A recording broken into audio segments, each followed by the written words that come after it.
বাড়িতে ফিরতে দেরি হলে বাবা আবার বড্ড চিন্তা করবে।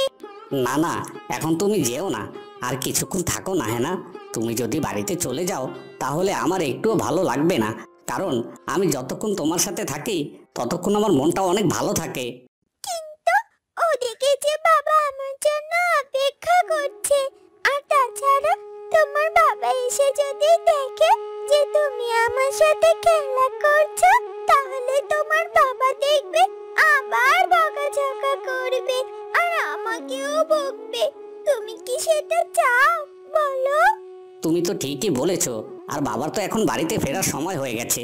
বাড়িতে এসে যদি সে আমাকে না দেখে তাহলে ঠিক বুঝে যাবে যে আমি তোমার সাথে খেলা করছি। কিন্তু বাবা যে কেন তোমার সাথে আমাকে খেলতে দিতে চায় না আমি সেটাই বুঝতে পারছি না।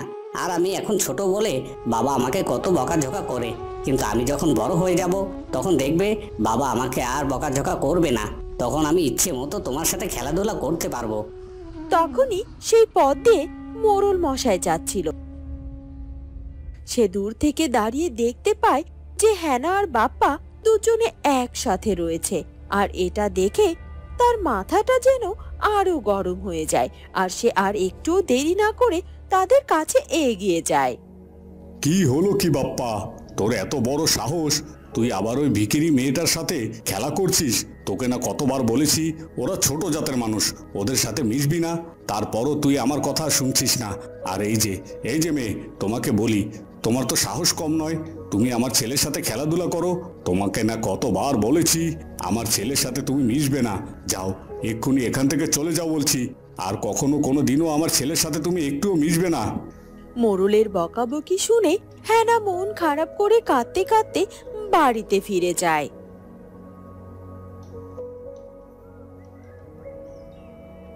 বাবা বাবা, তুমি কেন আমাকে আমার বন্ধুর সাথে খেলাধুলা করতে দাও না?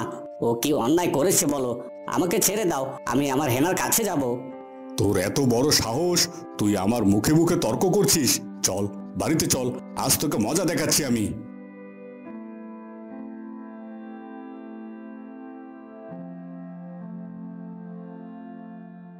এ কি রে মা, কি হয়েছে কি? তুই এভাবে কাঁদছিস কেন? জানো বাবা, মোড়ল মশাই আজ আমার বন্ধুর সাথে আমাকে খেলতে দেয়নি গো। সে আমাকে অনেক বকাঝকা করেছে, এমনকি সে আমাকে ভিখিরির মেয়ে বলেছে। শুধু তাই নয়, সে আমাকে বলেছে আমি নাকি ছোট জাতের মানুষ। বলো বাবা, মানুষের মধ্যে কি জাতের ভেদাভেদ হয় নাকি?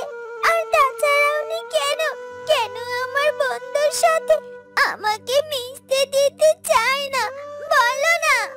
মারে, উনি মোড়ল মশাই, অনেক বড় লোক মানুষ, আর আমরা তো গরিব, তাই না?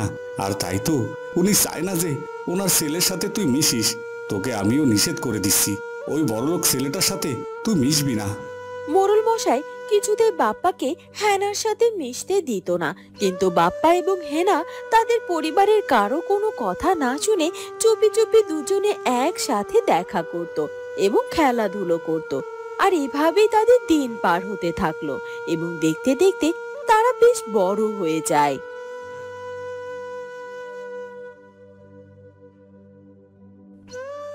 কি বাপ্পা, রোজ রোজ এভাবে লুকিয়ে লুকিয়ে দেখা করাটা কিন্তু একদমই ঠিক হচ্ছে না। আবার কবে জানি না তোমার বাবার চোখে পড়ে যায়, তখন তোমার বাবা আবার তোমাকে অনেক বকাঝকা করবে।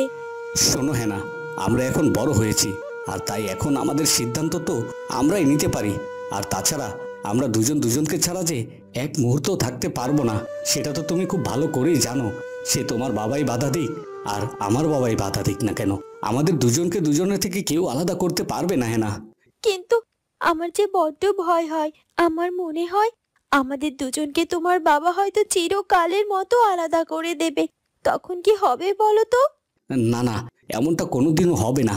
আর তাছাড়া আমি এখন বড় হয়েছি, যদি বাবা এমনটা করে তাহলে আমি সবাইকে ছেড়ে তোমাকে নিয়ে অনেক অনেক দূরে চলে যাব, তাও কখনো আমি তোমাকে হারাতে দেব না। কথা দিচ্ছ তো তুমি? আমাকে তুমি কখনো তোমার কাছ থেকে আলাদা হতে দেবে না, কোনোভাবেই না? না না, তুমি আমার উপর বিশ্বাস রাখো, আমি ঠিক তোমাকে আমার করে রাখবো। তখনই দূর থেকে গ্রামের একজন লোক হেনা এবং বাপ্পাকে একসাথে দেখে ফেলে।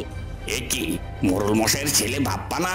হ্যাঁ হ্যাঁ, আর সাথে তো দেখছি ওই ওই রহিম মাঝির মেয়ে হেনা। কিন্তু ওরা দুজনে এরকম জঙ্গলের মধ্যে কি করছে?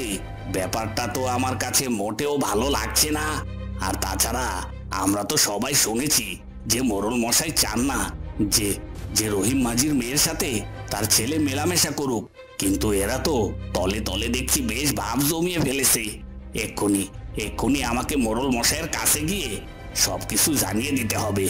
এ কথা বলে লোকটি সেখান থেকে চলে যায় আর মোড়ল মশাইকে গিয়ে সে সব কিছু খুলে বলে। এসব এসব কি বলছিস কি তুই? তার মানে তলে তলে জল এতটা দূরে গড়িয়ে গেছে।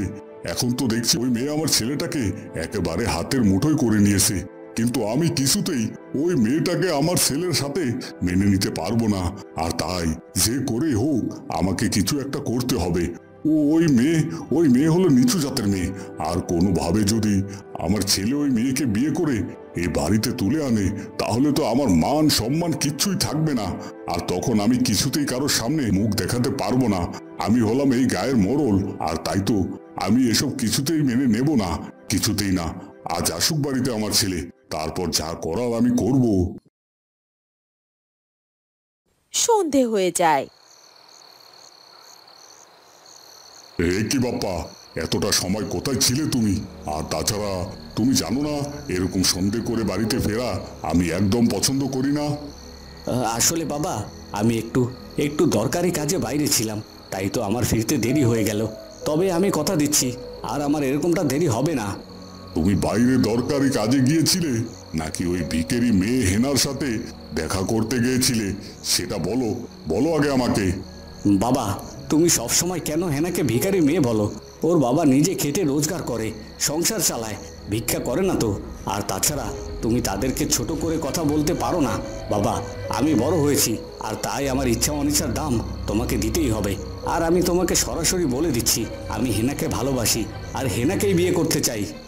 তোমার এত বড় সাহস, তুমি ওই ভিখারি মেয়েটার জন্য আমার মুখে মুখে তর্ক করছো? তুমি জানো আমি কি করতে পারি? কি করবে তুমি বলো? তুমি আমাকে মারবে? তাই করো বাবা, তুমি বরং আমাকে মেরেই ফেলো। আর তাছাড়া আমি যদি হেনাকে না পাই তাহলে আমি নিজেকে শেষ করে দিব। তোমাকে কিছুই করা লাগবে না, এই বলে দিলাম বাবা। এ কথা বলে বাপ্পা ঘরের ভেতরে চলে যায়। না না, ব্যাপারটা মোটেও ঠিক হচ্ছে না। আমার ছেলেটা দেখি অন্ধের মতো ছোট লোকের মেয়েটাকে ভালোবাসতে শুরু করেছে। আর এখন আমি যদি কোনোভাবে ওকে আটকানোর চেষ্টা করি তাহলে তো ওর নিজের ক্ষতি করে দেবে। আর ও তো আমার একমাত্র সন্তান। ওর যদি কোনো ক্ষতি হয়ে যায় তাহলে আমি কি করে বাঁচবো? না না, আমাকে অন্য কিছু খাটাতে হবে। হ্যাঁ হ্যাঁ, সেটাই করব আমি। সকাল হয়ে যায় আর সকাল সকাল মোড়ল মশাই রহিম মাঝির বাড়িতে গিয়ে হাজির হয়ে যায়। কি মোড়ল মশাই, আপনি সকালবেলা আমার বাড়িতে? না এসে আর কি করব বলতে পারো? তুমি আর তোমার মেয়ে তো ইচ্ছে করে আমার ছেলেটাকে ফাঁদে ফেলেছো, আর তাই তো আমার এখানে আসতে হলো। কি বলছেন কি? আমি আর আমার মেয়ে মিলে আপনার ছেলেটাকে ফাঁদে ফেলেছি? মানে আমি তো কিছুই বুঝতে পারছি না। তুমি কিছুই বুঝতে পারছো না নাকি বুঝতে চাইছো না? সেটা আগে আমাকে ভালো করে বলো। আর তাছাড়া আজ আমি একটি বিশেষ কারণে এসেছি। শোনো রহিম মাঝি, তুমি আমার ব্যাপারে সব কিছু জানো। আর তুমি এটাও জানো যে আমি কি করতে পারি আর কি না করতে পারি। আর তাই বলছি, আগামী 2 দিনের মধ্যে তুমি যদি তোমার মেয়েকে অন্য কোথাও বিয়ে না দিয়ে দাও তাহলে কিন্তু তোমার আর তোমার মেয়ের অস্তিত্ব থাকবে না। কি বলছেন কি? আমার মেয়ের অস্তিত্ব থাকবে না মানে? হ্যাঁ, থাকবে নাই তো। প্রয়োজন হলে তোমার মেয়েকে আমি শেষ করে দিতে পারি। তবে তুমি যদি আমার কথা শুনে চলো তাহলে তোমার মেয়ের এই যাত্রায় বেঁচে যাবে। না হলে এসব কি বলছেন কি মোড়ল মশাই? আর তাছাড়া আমি তো মোড়ল মশাইকে খুব ভালো করেই জানি, উনি যা বলেন তাই করেন। আর তাই সত্যি সত্যি যদি উনি আমার মেয়েকে... না না, এটা কিছুতেই হতে পারে না। না না মোড়ল মশাই, আপনি এমনটা করবেন না। আপনার পায়ে পড়ি, আমার মেয়েটা তো কোনো অন্যায় করেনি। আমার মা মরা মেয়েটার কোনো ক্ষতি আপনি করবেন না। আর তাছাড়া আমি আপনাকে কথা দিচ্ছি, আমার মেয়েকে আমি আর কখনো কোনো দিনও আপনার ছেলের সাথে দেখা করতে দেব না। না না, আমি এত কথা শুনতে চাই না। আমি তোমার মেয়ের জন্য একটা ছেলে দেখেছি, আর সেই ছেলের সাথে তুমি তোমার মেয়েকে বিয়ে দিয়ে এই গ্রাম থেকে দূরে পাঠিয়ে দেবে। আর এটা যেন কোনোভাবেই আমার ছেলে না জানতে পারে। আর এসবের যদি কোনো অন্যথা হয়, তাহলে আমার থেকে খারাপ আর কেউ হবে না, এই বলে দিলাম কিন্তু আমি। এ কথা বলে মোড়ল মশাই সেখান থেকে চলে যায়। রাত হয়ে যায়। রাতের বেলা রহিম তার মেয়ে হেনাকে তার বিয়ের ব্যাপারে বলে। এইসব তুমি কি বলছো কি বাবা? আমাকে তুমি দুদিনের মধ্যে বিয়ে দিয়ে দেবে? কিন্তু কেন বাবা? আমি তো বিয়ে করতে চাই না। আমি এখন তোমার কাছেই থাকতে চাই। আর আর তাছাড়া তুমি যদি আমাকে বিয়ে দিয়ে দাও, তাহলে তো তুমি একা হয়ে পড়বে। না না মা, তুই এখন বড় হয়েছিস, তোর বিয়ের বয়স হয়ে গেছে। আর তাছাড়া আমি ভালো একটা পাত্র দেখেছি, আর সেই পাত্রের সাথেই তোর বিয়ে হবে। না না বাবা, তুমি এরকমটা বলো না। আর তাছাড়া বাবা, তুমি তো খুব ভালো করেই জানো আমি বাপ্পাকে কতটা ভালোবাসি। আর বাপ্পাকে ছাড়া আমি কাউকে বিয়ে করতে পারবো না। আর তুমি যদি সেটা করো, তাহলে আমি মরে যাব বাবা। আমি জানি মা, তুই বাপ্পাকে অনেক ভালোবাসিস, কিন্তু তোকে বাঁচিয়ে রাখতে হলে যে ওই মোড়লের ছেলে বাপ্পার কাছ থেকে তোকে আমাকে দূরে সারতে হবে। আর তাই আমাকে মোড়লের কথা মেনে নিতে হবে। কি হলো কি বাবা, তুমি চুপ করে আছো কেন? কোনো কথা বলছো না কেন? বলো বাবা, তুমি তো সবকিছু জানো, তারপর জেনে শুনে কেন এমনটা করছো? তুমি তো মোড়ল মশাইয়ের মতো নও, তুমি তো আমার ভালো বাবা। তাহলে তাহলে আমাকে তুমি জোর করে এভাবে বিয়ে দিও না বাবা, দিও না। হ্যাঁ না মা, তুই তোর বাবার মুখের উপর কথা বলছিস। তুই আমার কথার মূল্য দিতে চাইছিস না। আর তাছাড়া আমি নিজে পাত্রপক্ষকে কথা দিয়ে দিয়েছি, আর সেই কথার খেলাপ তো আমি করতে পারবো না। আর যদি আমি সেই কথার খেলাপ করি, তাহলে আমার মান সম্মান কিছুই থাকবে না। তাই বলছি, তুই আমার কথা মেনে নে। তবে আমিও তোকে বলে দিচ্ছি, আমার মান সম্মান যদি না থাকে, তাহলে আমি গলায় দড়ি দিয়ে মরে যাব। তখন তুই ভালো থাকবি তো? এসব তুমি কি বলছো কি? তোমার কিছু হয়ে গেলে আমি যে বাঁচবো না বাবা। আর তাই তুমি কখনো আর কোনোদিনও এরকম কথা আমাকে বলবে না। তাহলে তুই আমার কথা রাজি হ মা। ঠিক আছে বাবা, তোমার যেটা ভালো মনে হয় তুমি সেটাই করো। আমার কোনো আপত্তি নেই।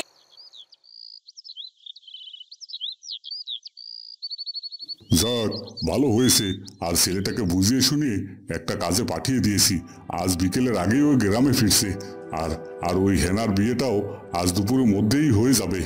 মোড়ল মশাই গ্রামের বাইরে বাপ্পাকে একটি কাজ দিয়ে তাকে পাঠিয়ে দেয়। আর তার ঠিক করা ছেলের সাথে হেনার বিয়েও দিয়ে দেয়। কি হলো কি? তোমরা এখনো দাঁড়িয়ে আছো কেন? যাও, এক্ষুনি নৌকা ভাসিয়ে দাও। আর হ্যাঁ, কখনো কোনো দিনও হেনা আর এই বাপের বাড়িতে ফিরে আসবে না। প্রয়োজনে ওর বাবা গিয়ে ওর সাথে দেখা করবে। বাপ্পা, বাপ্পা, তুমি কোথায়? যাবার আগে তোমার সাথে একটি বারের জন্য আমার যে দেখা হলো না, আমি যে চিরকালের মতো তোমার জীবন থেকে দূরে, অনেক দূরে চলে যাচ্ছি। আর কখনো কোনোদিনও তুমি আমায় দেখতে পাবে না আমাকে দেখতে। এরপর হেনার স্বামী হেনাকে নিয়ে নৌকায় করে চলে যেতে থাকে। আর তখনই বাপ্পাও নদীর তীর দিয়ে বাড়িতে ফিরে আসতে থাকে।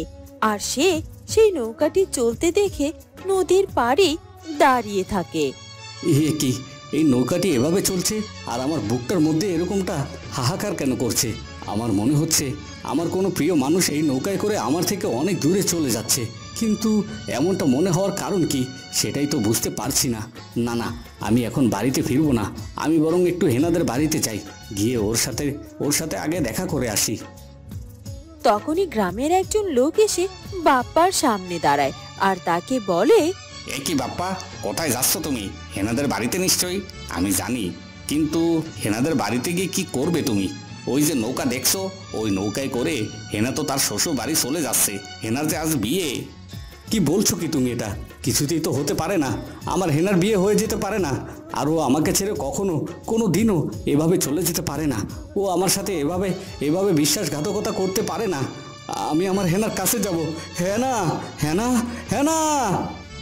বন্ধুরা, কেমন লাগলো আমাদের আজকের গল্পটি? যদি ভালো লাগে তাহলে অবশ্যই আমাদের চ্যানেলটিকে সাবস্ক্রাইব করে দিও। দেখা হবে নতুন কোনো গল্প নিয়ে। সে পর্যন্ত ভালো থেকো। ধন্যবাদ।